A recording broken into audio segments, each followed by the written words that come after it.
Good morning, dear students and followers of KLR Virtual Academy. ఈ సెషన్లో మనము statistical ప్రాసెస్లో మొదటి అంకమైనటువంటి స్టాటిస్టికల్ ఇన్వెస్టిగేషన్ గురించి చర్చిస్తాం. In this session we will be dealing with statistical investigation, which is the first phase of statistical process. As we came to know that statistical activity is a process where that process is to be carried out in a step-by-step activity, right? So which starts with statistical investigation, followed by data collection, followed by data classification, again followed by data summarization, followed by data analysis, followed by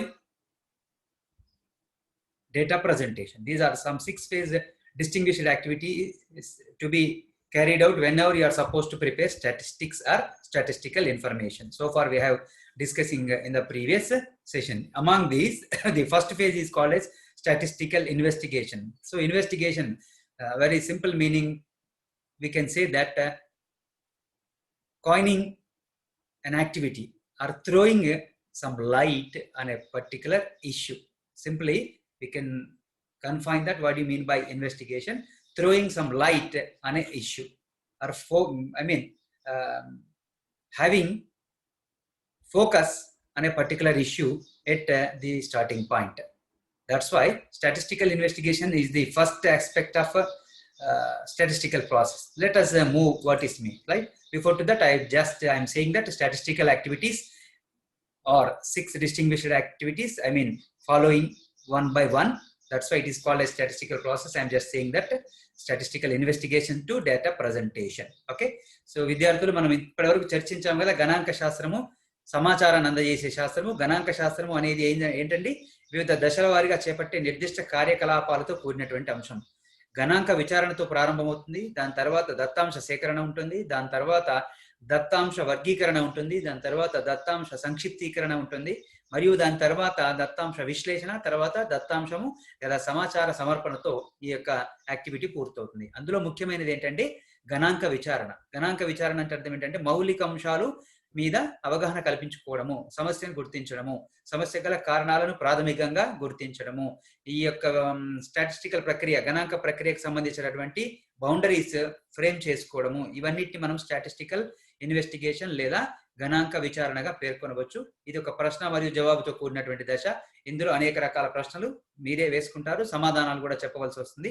ఈ ప్రశ్నలు సమాధానాలు మీకు మీ యొక్క లక్ష్యం వైపు, particular గా దత్తాంశ విశ్లేషణ మరియు సమాచార తయారీ వైపు మిమ్మల్ని తీసుకెళ్లడానికి మార్గాన్ని చూపిస్తాయి. ఒకసారి చూద్దాము మరి గణాంక ప్రక్రియ యొక్క ప్రాముఖ్యత, అందులో ఏముంటుంది అంటాం. Let us make a glance about statistical investigation. It is the activity of deciding the layout of statistical process. I am saying that this is an activity concerned with deciding the layout of the statistical process. Layout of the statistical process are somewhat premises of the statistical process, or the framework of the statistical process, or the boundaries of the statistical work or process.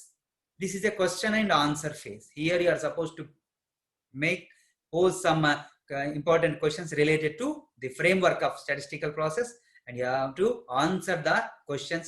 Based on questions and answers, you need to lay out the design of statistical process to be taken up, right? So గణాంక విచారణ అనగానే ఇక్కడ చూస్తున్నారు కదండి, ఇది ఒక నిర్దిష్ట కార్యకలాపం. దీనిలో ఏం చేస్తున్నారంటే గణాంక ప్రక్రియ యొక్క స్వభావాన్ని, స్వరూపాన్ని మీరు నిర్ధారించబోతున్నారు.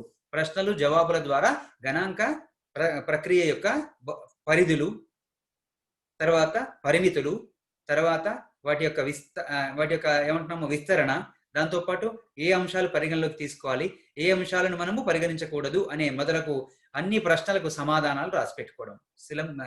సులభంగా సింపుల్ గా చెప్పాలంటే వేటికి సంబంధించి విశ్లేషణ చేయబోతున్నారు, ఏ అంశాన్ని మీరు విశ్లేషించబోతున్నారు, ఎందుకు విశ్లేషించబోతున్నారు, ఎలా విశ్లేషించబోతున్నారు, వేటి ఆధారంగా విశ్లేషించబోతున్నారు, ఏ దత్తాంశాన్ని పరిగణించాలి, ఎలాంటి గణాంక పద్ధతులను ఉపయోగించాలి, ఎంత సమయంలో పూర్తి చేయాలి, ఎలా సమాచారాన్ని సమర్పించాలి, ఎలా సమాచారాన్ని రాబట్టాలి, ఇలాంటి ప్రశ్నలకు మౌలికంగా సమాధానాలు చెప్పుకునే స్థితిని లేదా దశను మనం గణాంక విచారణగా పేర్కొనవచ్చు. ఇది ఒక 10 ముఖ్యమైనటువంటి అంశాలతో కూడినటువంటి దశ. దీనిలో ఏంటి ఉంటాయి వివరంగా చేస్తాం. Statistical investigation involves 10 distinguished phases. First one, it starts with observation of incident. Yeah. So మీరు ఇక్కడ say you are in this statistical process, you are supposed to prepare a numerical information. For example, you want to study the progress of a progress of sales of an organization. You want to study the progress or trend of sales of a selected organization. So here, observation of incident means what was happened at that moment, till that moment. For example, I'm making another example for particularly for the student related aspect. Here in a college of BCom students of a particular course pursuing BCom computer application or general. For example, there is a course known as BCom. In that course, it was recorded 40% of result only. So this is an incident. So the result of that particular batch is 40%. This is an incident. Here you are observing. So 40%, very low and poor percentage of result or performance. Then the need of statistical process arises here. What factors made to record poor percentage of result? What are those issues prevail in that institute? Regard to institute, regard to curriculum, regard to the teaching faculty, or regard to the students, or regard to the affiliating authorities.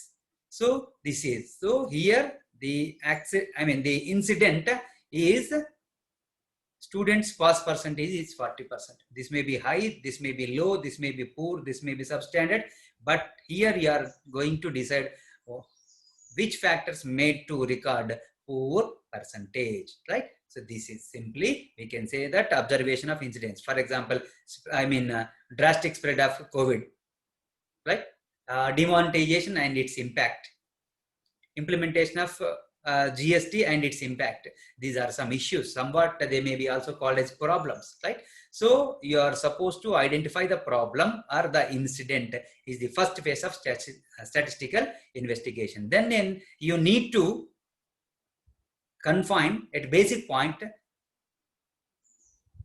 for what issues or for which concept made to record poor percentage of result. This is simple, problem and solution. Simple.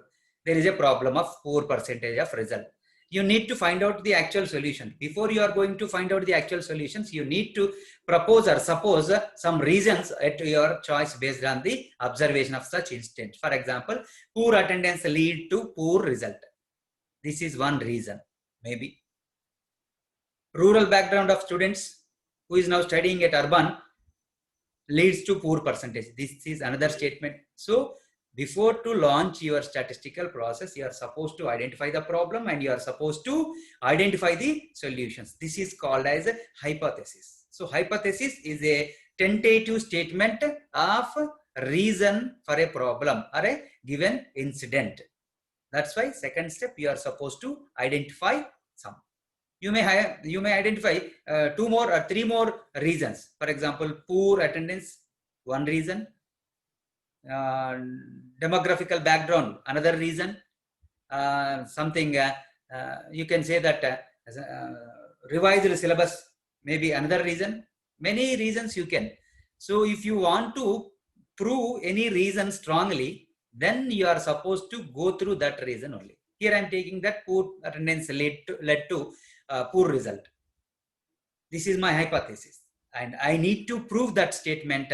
This is the actual reason. Here I am proposing that reason where I need to prove that reason in the form of a statistical process. I need to collect regard to attendance data related to attendance, data related to some result, and I need to classify, I need to summarize, and I need to analyze, I need to find out the actual position of that reason. If I could prove that statement, then that statement will be actual. That statement or hypothesis to be accepted. Otherwise, it is to be rejected and I need to identify one more reason and I need to continue this process. So until you get proving of that hypothesis, you are supposed to carry out this statistical process again and again to reach the actual, to find out the actual reasons made that one. So this is very important. Two aspects. These are, first one, you need to identify the problem, and second, you need to identify the solution, not solution, the reason for that one. So that tentative reason may be called as hypothesis. But there is a question that, do we need to frame hypothesis for all situations? Maybe, may not be. If it is a situation that is unidentified, unidentified situation you are facing, then you are supposed to propose some tentative reasons. If the reason is clearly identified, then you are supposed to deep and dig it that reason to the ultimate conclusion. So when the reasons were clear, no need to frame hypothesis. When the reasons were unclear, then you need to make hypothesis and test that hypothesis and prove that one. Simply ignore all these things. You need to identify the incident or situation or problem, and you need to propose or suppose some reasons to that issue. The next one, third point, question, right? For third question or third phase of this investigation means data type. Here data type means what is to be your input regard to statistical process, which is to be considered or which is not to be considered. For example, poor result because of poor attendance, right? So here you need to consider two issues. One, data related to result, another data related to attendance, right? Here result is one parameter and attendance is another parameter. Parameter means the head of data identity can be called as parameter. What you are going to study may be the parameter. For example, if you take sales example, you need to consider expenditure, you need to consider cost of production, you need to consider some more expenses. Here, cost of production, cost of sales, cost of advertisement are some parameters where you are supposed to collect the detailed data. Next one, fourth one, statistical units. Statistical units means to measure that parameter. Here I am making that reason for poor result is reason for, poor attendance. Result can be measured in some way. You need to confine here itself and how to measure the result and how to measure the attendance. Simply here both are related terms. Results can be measured in terms of marks and percentage or grades or pass and fail. Whereas attendance also in terms of number of working days and number of days attended and percentage of attendance, average percentage of attendance, highest percentage of the attendance. These are some measurements. So how you are going to measure to be decided at this point. This is called as statistical units. We will discuss statistical units further. Next, area of study. Here area of study considers with which phenomena you are considering, whether it is a social science backdrop, whether it is a other sciences, to say natural science or physical science or medical or something, right? So simple classification here, social science backdrop studies and non-social science backdrop studies. Why I am categorizing only two ways. In social sciences, you can go some special, you can liberalize the rules and regulations of statistics. For example, in sciences, pure sciences, the error level or consideration level may be allowed only 1%. To say you need to prove 99% accurate. 1% relaxation only allowed in other sciences. Whereas in case of social sciences, 5% of relaxation will be allowed to the social sciences, right? So we will discuss further, right? So area of study means here, which area of problem you are dealing. For example, here I am taking that pass percentage related to attendance, right? This can be categorized into social sciences. For example, COVID-19 spread, right? So impact of COVID-19 on your health hazards may be related to science backdrop, right? So you are supposed to confine which area of study you are undertaking. Simple. This is a social science backdrop. Okay. Next one, scope of study. Scope of study means what are the elementary backdrops to be included. For example, I am saying that pass percentage of students regard to the relationship of pass percentage of students regard to their attendance. Students, a broad term. You can find students at your locality, at your district, at your state, at your country, and in the world also. So do you want to consider all, or do you want to confine your study to your college or your institution only? This is called as a scope of study. Here also you need to, and all these items to be made in the form of report, statistical report that contains the, true and fair end of results, where you are supposed to mention all these things. I am observed this incident, I am framed this hypothesis, I am considering this data type, and these are the statistical units were used in this study, and this is the area of study, and this is the scope of my study. All are to be mentioned in your statistical reports, right? Next one, coming to time period, which time bound, not time bound, which period of time you are considering. For example, now, for example, if you are having some this month, September 2020. Students on roll September 2020 may be joined in the previous year regard to 2019 to 2020 academic year. Here I need to confine myself and mention which time period students I am going to consider, first year or second year or the period of study. For example, you are identifying a problem regard to January month. You need to specify that data related to January month, or data related to preceding 3 years, or data related to preceding 5 years. Like that, you are supposed to confine the time bound period. And next one, some limitations. Limitations also to be considered in the investigation problem, right? What do you mean by limitations? The factors, those making, constrain or hindering your process can be called as a limitation. For example, I need to collect the attendance percentage of the students, right? So I have only one attendance book with one staff member or one particular teacher instead of 5 teachers. I need to mention that I am taking the attendance data given by only one teacher. I am excluding the other teachers. This is some limitations. For example, I am studying the impact of Kirana shops. I mean organized malls on Kirana shops. Here I am considering only Kirana shops. I am excluding hawkers, peddlers, street vendors and something, right? So which are to be included, which are not to be included is very important, and those you are excluding to be mentioned in the form of limitations, like conditions apply.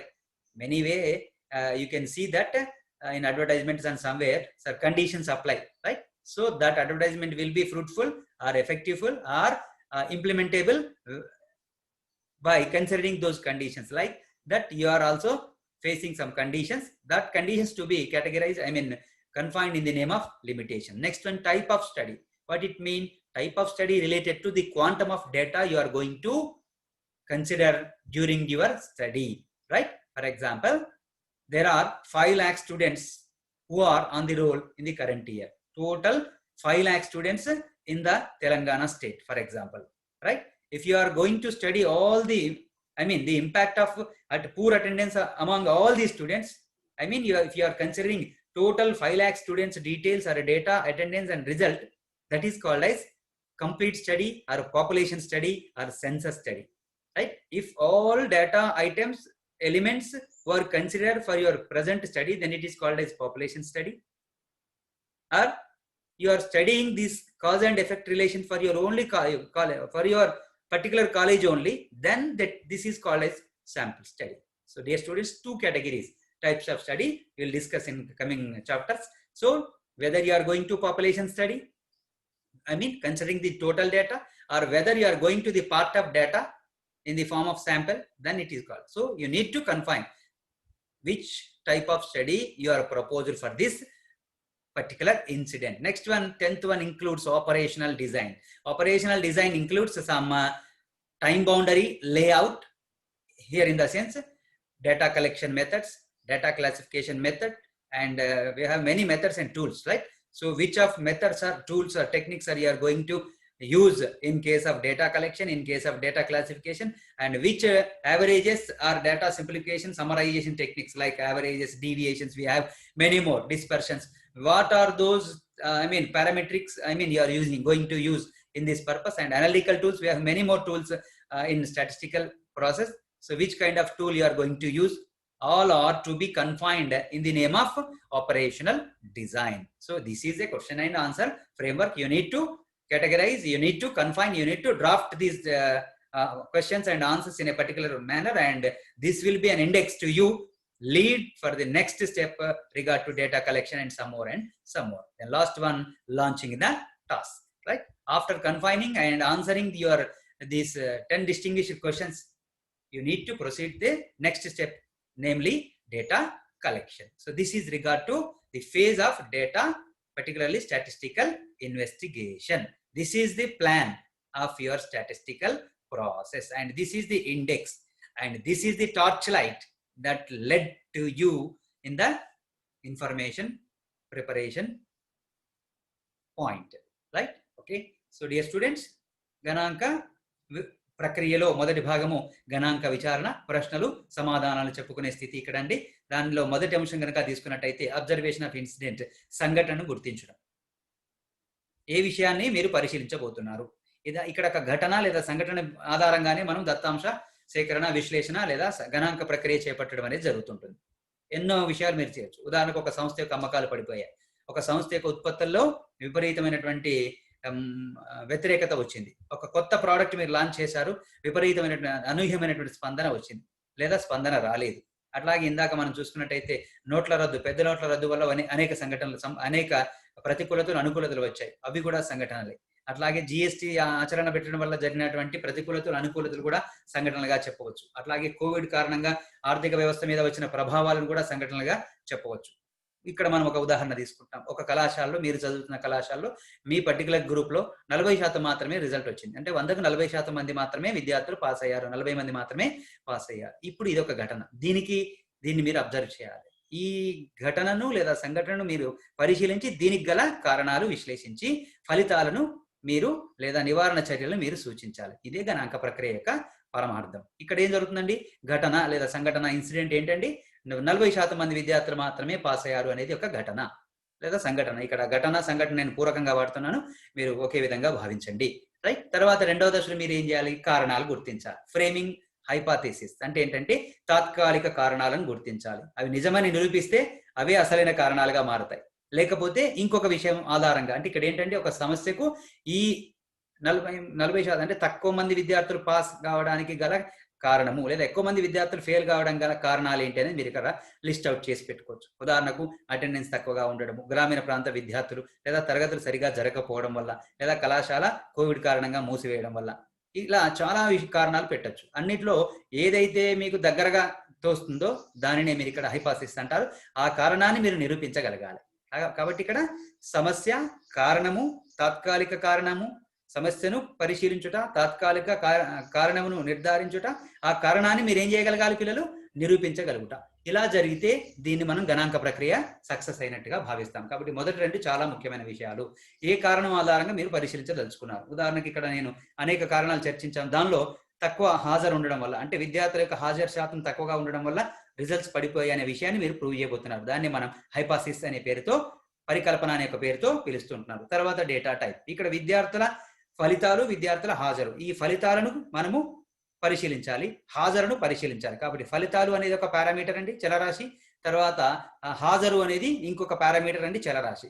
ఈ ఫలితాలను తర్వాత ఈ హాజరును మనం ఏమంటున్నామండి, ఇక్కడ data type అనే పేరుతో పిలుస్తూ ఉంటున్నాము. ఓకే, ఈ రకంగా దత్తాంశం యొక్క స్వభావం ఏంటో మీరు గుర్తించాలి. ఏ అంశాన్ని పరిశీలించాలో నిర్ణయించుకున్న తర్వాత దాన్ని ఎలా కొలవాలో కూడా నిర్ణయించాలి. ఉదాహరణకు అమ్మకాలు పరిశీలించాలి. రెండు ముఖ్యమైన అంశాలు వస్తాయి. ఒకటి, అమ్మకాలను రూపాయల్లో కొలవడం ఒక విధానం అండి, అమ్మకాల పరిమాణం యూనిట్లలో కొలవడం కూడా ఒక అంశం. కాబట్టి సేల్స్ అనేది పారామీటర్ అండి. తర్వాత దాన్ని రెండు రకాలుగా కొలవచ్చు, రూపీస్లో కొలవచ్చు, లేకపోతే ఏంటండి యూనిట్లు పరిమాణంలో కూడా కొలవచ్చు. ఇన్ని యూనిట్ల సరుకు అమ్మింది లేదా ఇన్నిట్ల సరుకు వాపసు వచ్చిందని చెప్తాను చూడండి. ఆ రకంగా డేటా టైప్ను కూడా ముందే నిర్ధారించుకోవాలి. అంటే ఇక్కడ మీరు గమనించండి, ఒక లాజికల్గా మీరు అర్థం చేసుకుంటూ పోవాలి. సమస్యను గుర్తించారు, ఈ కారణం అవుతుందని భావించారు, ఆ కారణాన్ని మీరు నిరూపించాలి అంటే, పరిశీలించాలంటే గణాంక విశ్లేషణ చేపట్టాలి. గణాంక విశ్లేషణ చేపట్టాలంటే నిర్దిష్ట దత్తాంశం మీకు కావాలి, ఆ దత్తాంశాన్ని ఎలా కొలవాలో కూడా కావాలి. అందుకొరకే దత్తాంశం యొక్క పేరేంటండి, హాజరు. విద్యార్థుల హాజరు అనేది ఒక దత్తాంశము, ఒక మూలకము లేక చలరాశి. రెండవది ఫలితాలు అనేది ఇంకొక చరరాశి. ఈ రెండింటిని ఎలా కొలవాలని చెప్పేది 4వ అంశము గణాంక కొలమానాలు, స్టాటిస్టికల్ యూనిట్స్, రైట్. సో ఇక్కడ హాజరును అంకెల్లో కొలవచ్చు.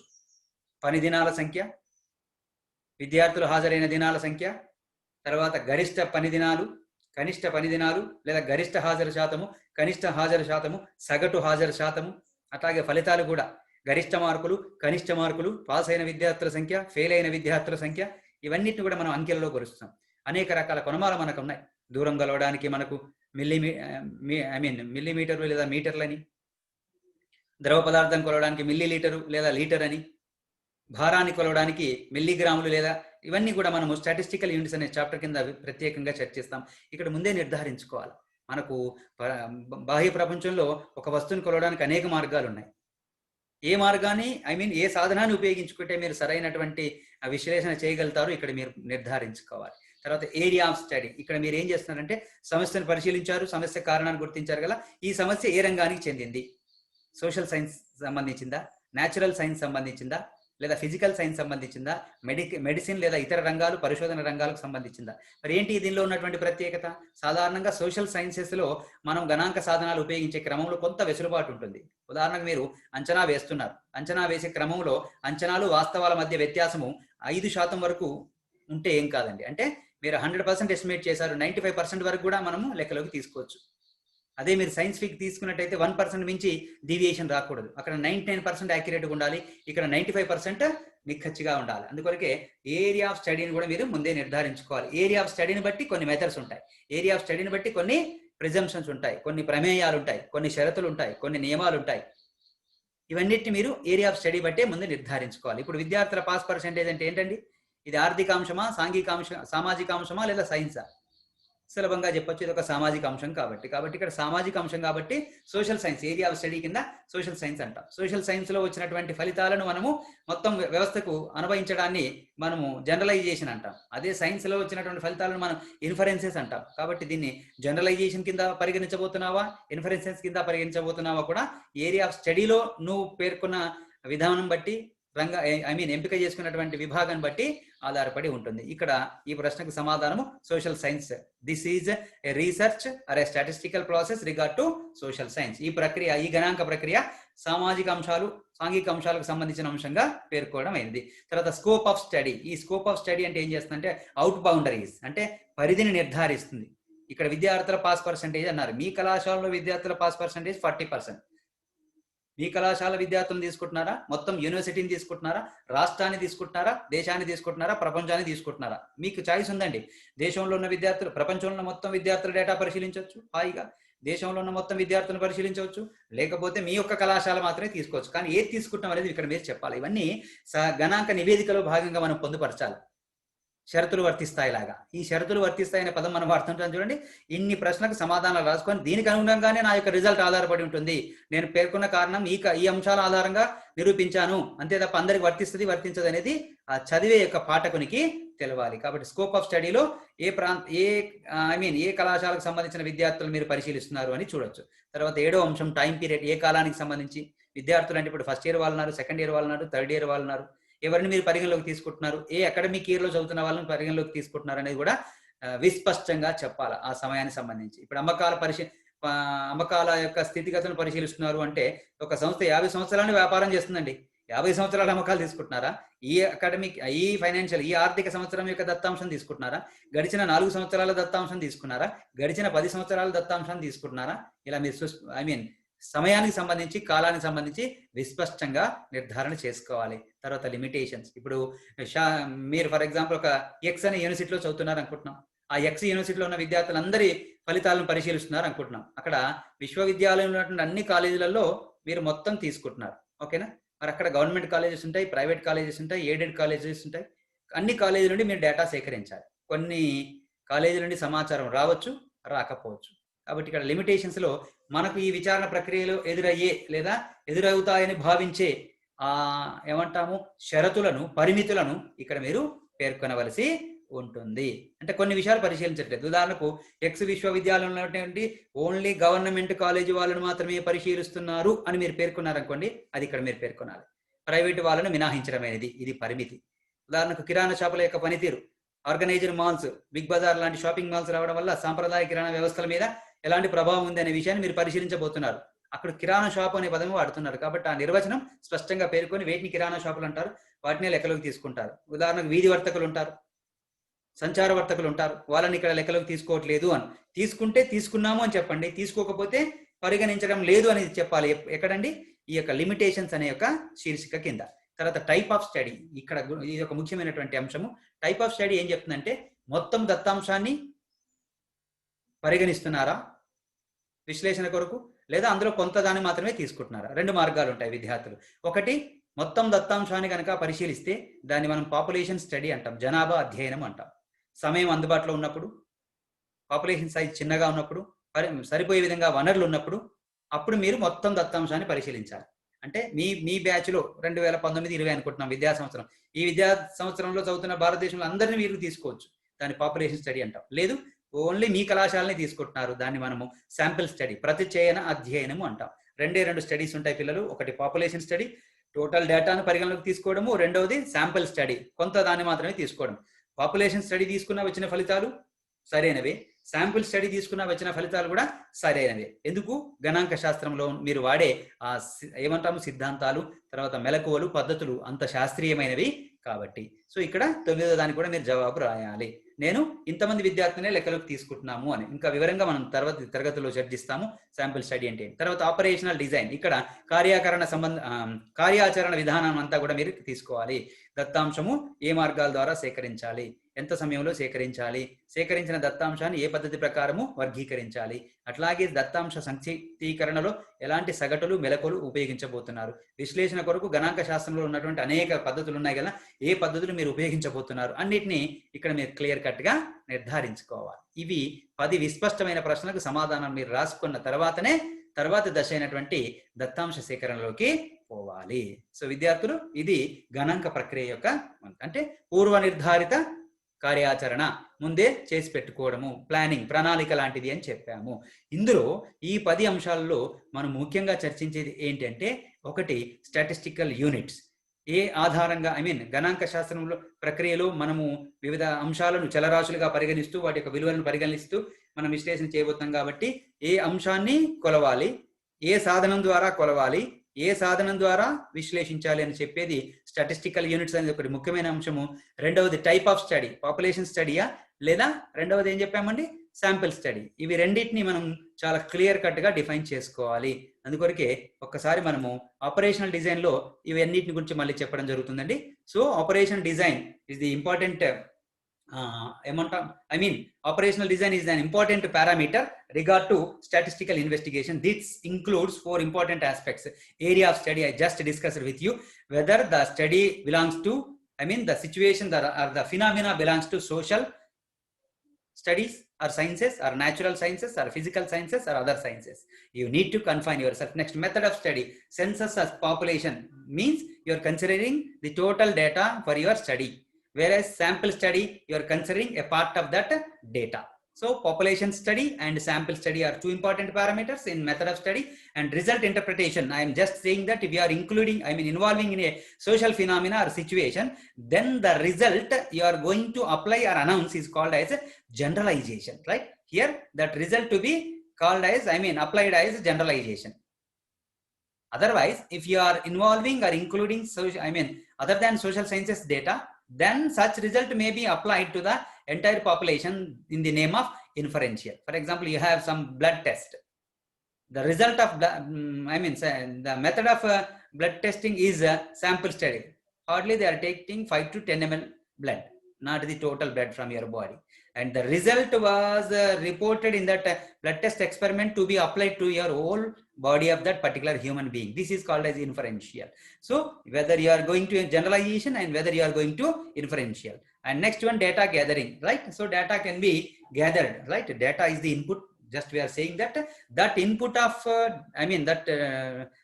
input data to be clear cutly defined and designed and identified and to be gathered, right? In case of social sciences, data can be obtained in 2 ways. If you are going to use population, then that is called as enumeration, right? That means gathering information from each element. or when you are confined yourself as for sample study, then that data collection can be called as a survey. So both enumeration and survey techniques are meant for social sciences generally. Of course, social sciences includes business, social sciences includes politics, economy, all factors. Next one, in case of study that is involved with the natural or physical sciences situation or phenomena, then you are supposed to obtain or gather information in the form of experiments. So experiment outcomes will be your data, right? So this is the structure. Particularly you mean to confine yourself in operational design, right? So విద్యార్థులు కార్యాచరణం ఇక్కడ, right, గణాంక కార్యాచరణను మనం నిర్ధారించడం, దాన్ని operational design అంటున్నాం కదా. ఇందులో 4 అంశాలు. ఇందులో మనం ఆల్రెడీ చర్చించిన విషయాలు. ఏరియా ఆఫ్ స్టడీ, మీరు సాంఘిక అంశాలను, సామాజిక ఆర్థిక పరమైన అంశాలను పరిశీలిస్తున్నారా, లేకపోతే భౌతిక జీవ శాస్త్రాలకు సంబంధించిన విషయాలు పరిశీలిస్తున్నారా నిర్ధారించుకోవాలి. ఇది ఏరియా ఆఫ్ స్టడీ అండి. రెండవది మెథడ్ ఆఫ్ స్టడీ. మొత్తం దత్తాంశాన్ని పరిశీలిస్తే దాన్ని పాపులేషన్ స్టడీ అంటాం, జనాభా అధ్యయనం అంటాము. లేదు అందులో ఒక కొంత భాగాన్ని మీరు పరిశీలించారనుకోండి, దాన్ని శాంపిల్ స్టడీ అంటాము. దీన్ని మనం ప్రతి చైన అధ్యయనం అంటాం. ఇది కూడా ఆపరేషనల్ డిజైన్ లో భాగమే. విడిగా చెప్పాను అక్కడ, ఇప్పుడు కలిపి చెప్తున్నాము. తర్వాత రిజల్ట్ ఇంటర్ప్రిటేషన్, మీరు కనుగొన్న ఫలితాలు, ప్రయోగ ఫలితాలు లేదా గణాంక విశ్లేషణ ఫలితాలను మొత్తం, ఇప్పుడు మీ కళాశాలలో 100 మంది విద్యార్థులు ఉన్నారు, అందులోంచి 10 మంది విద్యార్థుల డేటా తీసుకున్నారు. ఈ 10 మంది విద్యార్థుల్లో వచ్చిన ఫలితాలు మిగతా 100 మందికి కూడా, అంటే మొత్తం 100 మందికి కూడా, మిగిలిన 90 మందికి కూడా వర్తిస్తాయి. దీన్ని జనరలైజేషన్ అంటాము ఒకవేళ కనుక అది సోషల్ ఇష్యూ అయితే. ఇన్ఫరెన్షియల్ అంటాం ఒకవేళ అది scientific or science related issue అయితే. తర్వాత డేటా గ్యాదరింగ్, దత్తాంశం కీలకమైనటువంటి అంశం. ఈ గణాంక ప్రక్రియకి ఇంధనమే దత్తాంశం. కాబట్టి ఈ దత్తాంశాన్ని గ్యాదర్ చేయడానికి, అంటే సేకరించడానికి మనకు 2 ప్రధాన మార్గాలు ఉన్నాయండి. ఒకటి సర్వే చేయడము, రెండవది ప్రయోగాలు చేపట్టడం. ఈ రకంగా ఎన్యూమరేషన్ అండ్ సర్వే అంటాం. చూడండి ఇక్కడ ఎన్యూమరేషన్, సర్వే 2 పదాలు వాడతాం. పాపులేషన్ మొత్తం దత్తాంశాన్ని తీసుకుంటే దాన్ని సమగ్ర సర్వే అంటాం. ఎన్యూమరేషన్ అంటే సమగ్ర సర్వే అండి. అట్లాగే లేదు కొంతమంది లేదా కొన్ని అంశాలు లేదా కొంతమంది విద్యార్థుల్ని ఎంపిక చేసుకొని వాళ్ళ వివరాలు పరిశీలిస్తున్నారు, శాంపిల్ స్టడీ అంటున్నాయి కదా, దాన్ని సర్వే అంటున్నారు. ఇక్కడ ఎన్యూమరేషన్ లేదా సర్వేను కూడా 2 పదాలను, సమగ్ర సర్వేను, సర్వేను మీరు ప్యారలల్ గా కూడా వాడుకోవచ్చు. తర్వాత సైన్స్ రిలేటెడ్ డేటా అయిందనుకోండి, మనము తప్పనిసరిగా ప్రయోగాల మీద ఆధారపడి ఉంటుంది. అంటే ఇక్కడ గమనించండి, సైన్స్ విషయాల్లో సర్వే పనికిరాదని కాదు, సైన్స్ విషయాల్లో కూడా సర్వే ఉపయోగపడుతుంది. అట్లాగే సోషల్ విషయాల్లో కూడా అవసరమైతే ప్రయోగాలు, ఎక్స్పెరిమెంట్స్ మీరు చేసుకోవచ్చు. ఇది మనము దత్తాంశ మార్గాలు, దత్తాంశ సమీకరణ మార్గాలుగా చెప్పవచ్చు. దీన్ని అంతా కూడా ఆపరేషనల్ డిజైన్స్ అనే పేరుతో పిలుస్తూ ఉంటున్నాం. సో ఇది తర్వాత ఇందులో భాగంగా మనము చెప్పాము, ఒకటి స్టాటిస్టికల్ యూనిట్స్ గురించి చర్చించాలి, రెండవది టైప్ ఆఫ్ స్టడీ గురించి చర్చించాలి అంటాం, రైట్. సో స్టాటిస్టికల్ యూనిట్స్ గురించి చర్చించడము మనము ఇప్పుడు ఈ తరగతిలోనే పరిగణలోకి తీసుకుందాము. డేటా మెజర్మెంట్, దత్తాంశాన్ని ఎలా కొలవాలి. విద్యార్థుల మార్కులు ఒక అంశము, విద్యార్థుల కమ్యూనిటీ ఒక అంశము, విద్యార్థుల నివాస ప్రాంతము ఒక అంశము, విద్యార్థుల యొక్క మీడియము, తెలుగు మీడియమా ఇంగ్లీష్ మీడియమా ఒక అంశం. ఇవన్నిటి మనం పారామీటర్స్ అంటాం. ఒక్కొక్క దాన్ని ఒక్కొక్క ప్రత్యేకమైనటువంటి కొలమాన ఆధారంగా మనం కొలుస్తాం, రైట్. ఫస్ట్ మనము దత్తాంశ కొలమానాలు ఏ విధంగా ఉన్నాయి చూద్దాం. బేసిక్ కేటగిరీస్, ప్రాథమిక వర్గీకరణ కింద 3 రకాలుగా చెప్పొచ్చు అండి. ఇక్కడ ఎర్ర అక్షరాలతో ఉన్నటువంటి రెడ్ కలర్ లో ఉన్నాయి చూడొచ్చు. వాట్ టు బి మెజర్డ్, ఏమి కొలవాలనుకుంటున్నారు, ఫస్ట్ ప్రశ్న వేసుకోవాలి. ఓకే, ఫలానా కొలవాలి అనుకుంటున్నాం. ఉదాహరణకి ఇక్కడ నంబర్ ఆఫ్ పర్సన్స్, విద్యార్థుల సంఖ్య, కుటుంబాల సంఖ్య, లేదా పరిశ్రమల సంఖ్య, లేదా హాజరు, విద్యార్థుల హాజరు, లేదా విద్యార్థుల మీడియము, విద్యార్థుల జెండర్, మేల్ ఆర్ ఫీమేల్, విద్యార్థుల కమ్యూనిటీ, విద్యార్థుల సోషల్ బ్యాక్ డ్రాప్, విద్యార్థుల రెసిడెన్షియల్ బ్యాక్ డ్రాప్. ఇవన్నిటిని మనము ఏమనొచ్చండి, ఏమి కొలవాలి అని నిర్ధారించుకోవడం అని అర్థం. ఒకసారి అనుకున్న తర్వాత వాటిని కొలవడానికి గల మార్గాలు లేదా సాధనాలను కూడా మనం ఐడెంటిఫై చేయాలి. ఉదాహరణ కింద విద్యార్థుల సంఖ్య, విద్యార్థుల హాజరు, విద్యార్థుల ఫలితాలు కొలవాలి అనుకుంటున్నారు. సంఖ్య, హాజరు, ఫలితాలను కొలవడానికి మనకు అంకెలు ఉపయోగపడతాయి. అట్లాగే మనకు చాలా ఉన్నాయి. సో రెండవది తీసుకున్నట్టయితే first one units of enumeration, అంటే రెండవది యూనిట్స్ ఆఫ్ రికార్డింగ్. వాటిని కొలవడానికి మార్గాలు కనుక తీసుకున్నట్టయితే మెట్రిక్ మార్గాలు ఇక్కడ చెప్పాను చూడండి. మిల్లీమీటర్, మిల్లీగ్రామ్, మిల్లీలీటర్, సెకండ్, అంకెలు, సంఖ్యలు, ఇవన్నిటిని మనము ప్రామాణిక కొలమానాలుగా, కొలతలుగా తీసుకోవాలి. సందర్భాన్ని బట్టి అంకెలు అలాంటి వాటి కూడా వాడుకోవచ్చు. తర్వాత ఇంకొక అంశం ఏంటంటే హౌ టు ప్రజెంట్. విద్యార్థుల హాజరు పరిశీలించాలన్నారు, మొదటి ప్రశ్నకు సమాధానము. సంఖ్యల్లో కొలిచారు, రెండో ప్రశ్నకు సమాధానం. ఇప్పుడు వాళ్ళని ఏం చేయాలి, ప్రజెంట్ చేయాలి. ప్రజెంట్ చేయాలంటే అర్థం ఏంటి, విశ్లేషించి అనువైన రీతిలో చెప్పాలి.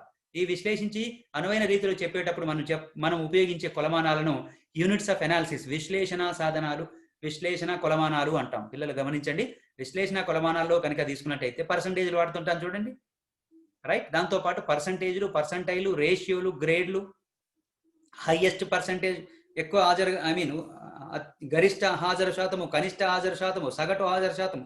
ఈ శాతము అనేది యూనిట్స్ ఆఫ్ అనాలిసిస్. రెట్లు, నిష్పత్తులు, మనం రకరకాల సాధనాలు ఇప్పటివరకు వాడాం. ఇంకా గణాంక శాస్త్రంలో చాలా సాధనాలు వాడబోతున్నామండి.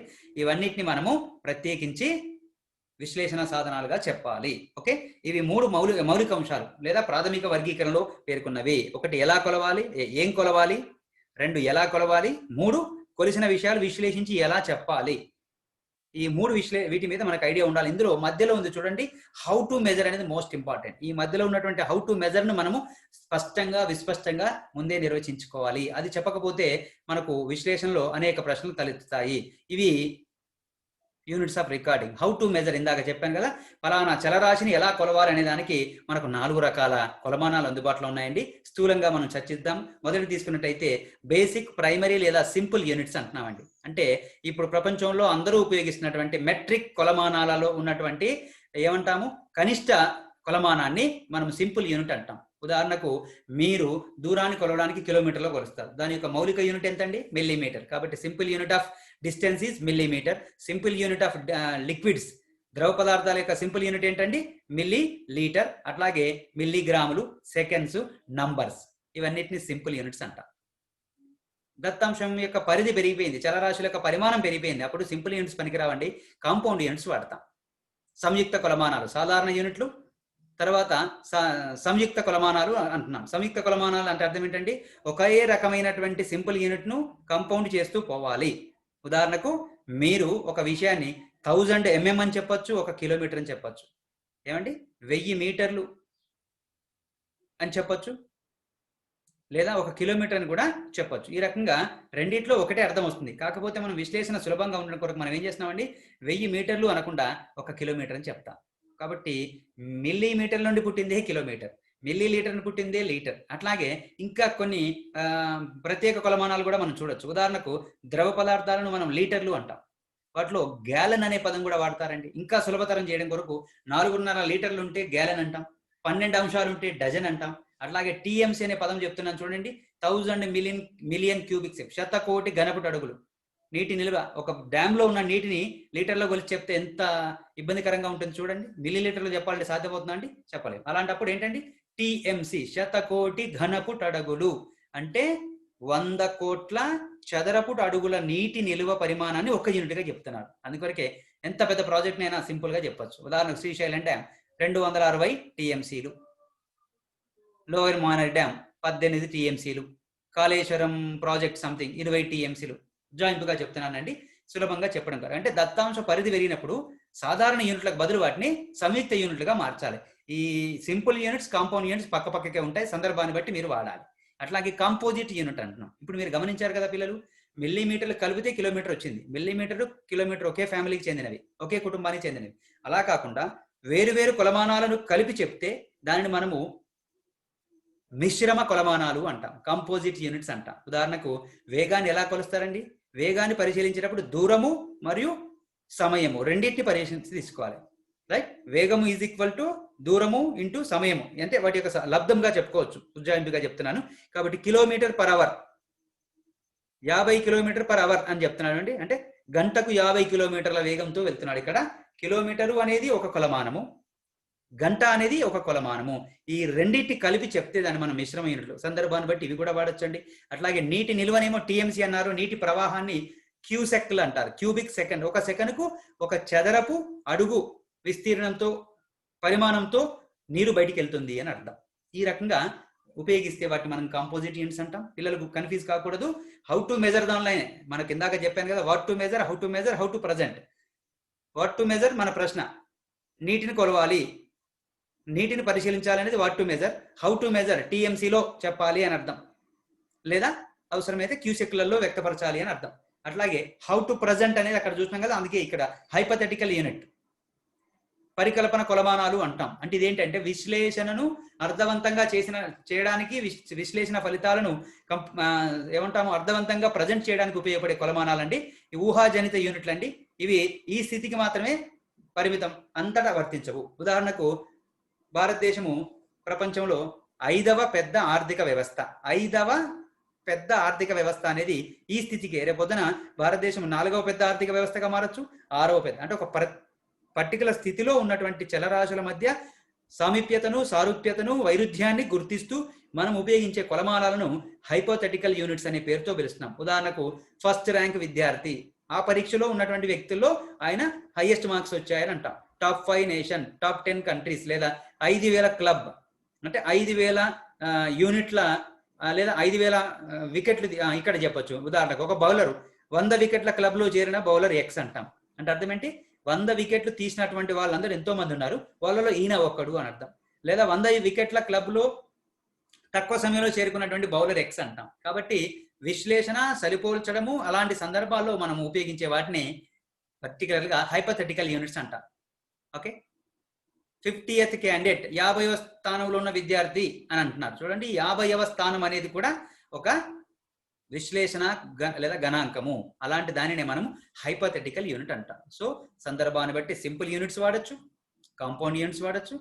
ఒకే రకమైన సింపుల్ యూనిట్స్ కలిస్తే కాంపౌండ్ యూనిట్స్ అంటాం. ఒకటి కంటే ఎక్కువ రకాల సింపుల్ యూనిట్స్ కలిపి చెప్తే దాన్ని కంపోజిట్ యూనిట్స్ అంటాం, మిశ్రమ యూనిట్స్ అంటాం, km/h. అట్లాగే దత్తాంశ విశ్లేషణ ఫలితాలను ఎఫెక్టివ్గా ప్రజెంట్ చేయడం కొరకు, వ్యక్తపరచడం కొరకు ఉపయోగించే వాటిని మనము హైపోథెటికల్ యూనిట్స్ అంటాం. టాప్ 5th నేషన్ అని, తర్వాత 5,000 క్లబ్ అని, టాప్ 10 కంట్రీస్ అని ఇట్లా చెప్తుంటాం. చూడండి పిల్లలు, ఇది రైట్. సో ఇక్కడ మనము ఈరోజు ఏం నేర్చుకున్నామండి? గణాంక విచారణ దానిలోని ముఖ్య అంశాలతో పాటు అందులో ప్రత్యేక అంశమైనటువంటి యూనిట్స్ ఆఫ్ మెజర్ లేకపోతే గణాంక సాధనాల గురించి కూడా చర్చించాము. ఇది మీరు భవిష్యత్తు గణాంక విశ్లేషణ ప్రక్రియలో నిర్దిష్టంగా ఉపయోగించాలి. Okay, right. So this is regard to today's session, right. So students, regard to statistical investigation, we need to cover 2 aspects particularly. Just I am saying, one is about to statistical units and another is type of study. We will discuss type of study in the next session, but in this session I would like to complete the glance of statistical units. So statistical units are those kinds of measurement of data metrics or metrics of data measurement, right? So basically statistical units can be categorized into 3 ways. They are known as what to be measured, how to measure, how to present. 3 important aspects. For example, in our current example, we are taking that students' results and attendance percentage. We need to compare the relationship between attendance percentage with their pass percentage or examination performance. Here attendance is the parameter that is to be measured. Result is one parameter that is to be measured. So you can see that example: number of persons, number of families, number of industries, number of cases, number of positive, number of negative. All are those parameters that are to be considered in due course of data analysis or statistical analysis. Once you confine that what to be measured, then you need to identify how to measure them. Here students' attendance is to be measured. That is the metric. That is the parameter. How to measure? Number of days, maximum attendance, minimum attendance, average, all are some metrics. So the metric, the word metric is called as here statistical unit. Like we have some basic metrics like millimeter, milliliter, milligram, seconds, numbers, rupees, anything can be called as a unit of metric or unit of measure. This is important. Unit of recording. First one, unit of enumeration or experiment, and second one, unit of recording, and third one, unit of analysis. In due course of statistical analysis, regard to comparison, cause and effect relation, and testing. These are 3 phases of analysis we could go through. During that, you are supposed to convert these metrics, millimeter, milliliter, milligrams, second, or number of days attended, marks secured, all are to be converted into some special values. These are called as derived metrics. So that derived metrics can be called as units of analysis. We can convert the data into percentage. We can convert the data into percentile. If it is a sample, that is called to be converted into percentage, 100th value. If it is a population, then that is called as percentile. You have some ratios, you have some grades, A grade, B grade, C grade. These are some desired values that are simply said as units of analysis. So these are some basic categories of data measurement or statistical units, called as units of enumeration or what to be measured, units of recording, how to measure, units of analysis or how to present. In these, we need to discuss particularly regard to the middle one called as units of recording. This is the standard metrics followed by a common man nowadays and day-to-day life, right? So how to measure can be traced in 4 ways. This is forms of recording units, somewhat called as statistical units. Particularly, we have 4 categories of recording units or metrics called as basic or primary or simple units, compound units, composite units, and hypothetical units. Basic or primary or simple units are those units used by the people in the form of metric, standard metrics. What do you mean by standard metrics? Metrics that are accepted by the whole world can be called as standard metric. And the least value of any kind of standard metric can be called as simple unit. For example, kilometer is a metric for measuring distance. What is its original value? I mean, a starting value, millimeter. That's why you can simply say that in case of distance, millimeter, in case of liquids weight, milliliter, in case of mass, milligrams, in case of time, second, in case of numbers 1, 2, 3, these are some basic units. That's why these are primary category and these are basic and these are the least value called as simple units. If you add one category of simple unit with the same category, then the result is to be called as compound units. Say distance can be measured in millimeters, in kilometers. If the data quantum or quantity is too much large, then you think that the data could express in MMs how much of the value will design. That's why you are supposed to congregate that simple units into compound units. You can express the data like 1000 meters or 1 kilometer, which is good. I mean, which is suitable for analysis? Definitely 1 kilometer. You can express in 1000 meters. You can express in 1 kilometer, but kilometer is important. Kilometer may be converted into some compound units. Like you can see that 1000 ml can be called as liter, 4.5 liters can be called as gallon, 211 211 liters can be called as a barrel. Barrel is a metric compound unit used in crude oil, measurement, like petrol products. During the measurement of petroleum products, you are supposed to use barrels, not in liters. So compound units makes us better consideration and easy to assess. Next one, dozen, 12 numbers can be called as dozen, 2 dozen, 4 dozen, and a TMC, 1000 million cubics, right? This is the measurement of stored water. For example, if you take an example of a dam called as Nagarjuna Sagar, it has the capacity of 560 TMCs. You can express these TMCs in ml also.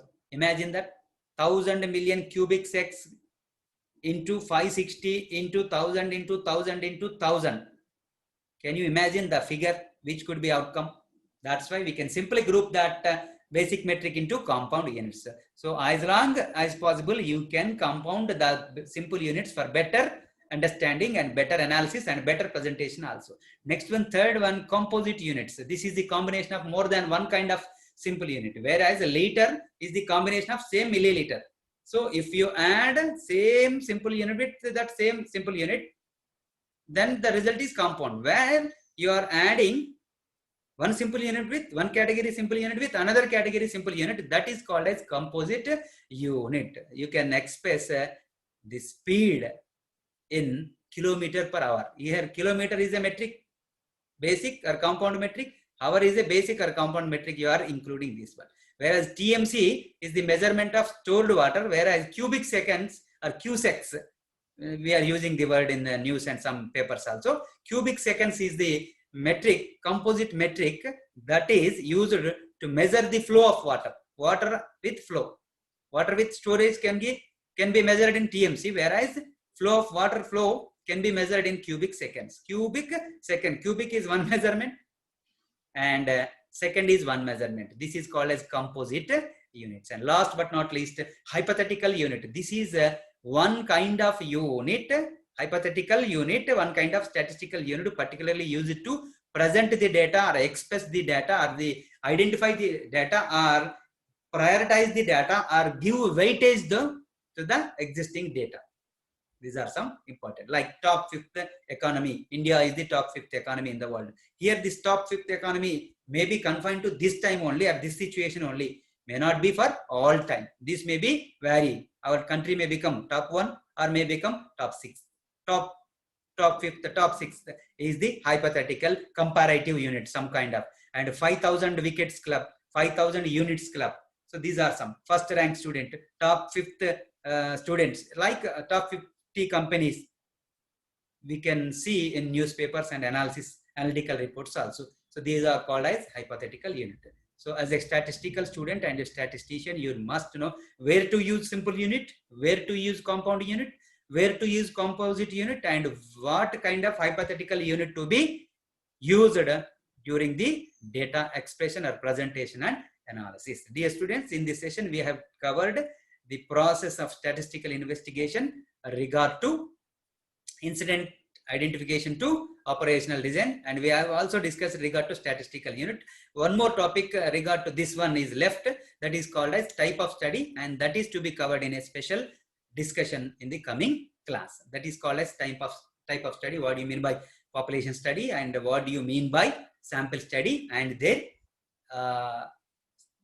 impact in statistical process. We will meet in the next session. Till that, have a nice and wonderful time. See you. And thank you for your patience listening.